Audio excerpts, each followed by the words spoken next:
The fall of the gold standard. At the start of the Federal Reserve, very little changed for average Americans. Over time, an ounce of gold had become valued at around $20, which itself was still worth an ounce of silver. The eruption of World War I changed the world forever. As we have seen, governments have viewed the printing of money as a convenient means to raise government revenue, particularly in times of war. The incredible costs of World War I quickly forced European central banks to end currency exchanges to gold. As a result, after the war, European currencies found themselves being valued far less than they were previously. The British pound, for example, was traditionally defined at a weight that made it equal to $4.86. After the war, it was now valued at $3.50. The proper solution to this issue would have been to readjust the pound's peg to gold at this new post-war level.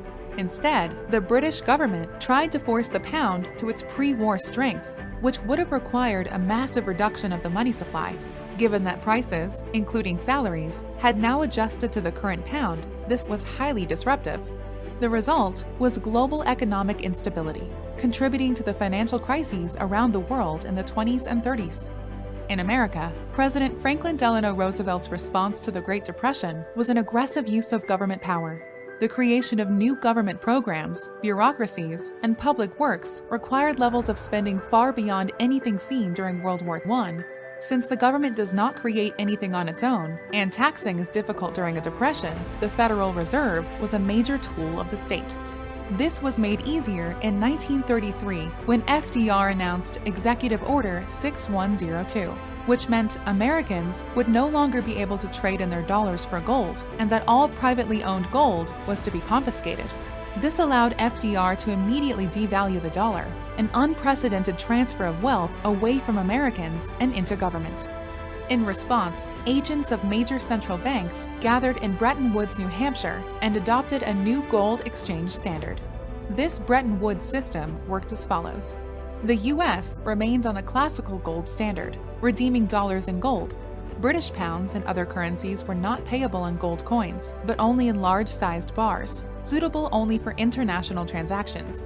This prevented the ordinary citizens from using gold in their daily life, and empowered governments to accept a wider degree of paper and bank inflation, which they did.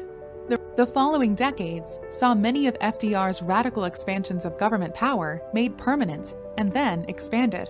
This was coupled with a growing American military footprint, with wars in Korea and Vietnam, and military bases established around the world. This continued increase in spending both domestically and abroad resulted in severe inflation beginning in the 1960s. This led foreign countries to consider exchanging their dollars for gold, as was still allowed. In response, the American government cut the dollar from its last tie to gold in 1971 under Richard Nixon. For the past 50 years, the world government has been engaged in a radical experiment with global currencies backed by nothing but the credibility of their issuing central bank. Understanding the consequences of this modern fiat money system is one of the most important economic issues in the world today.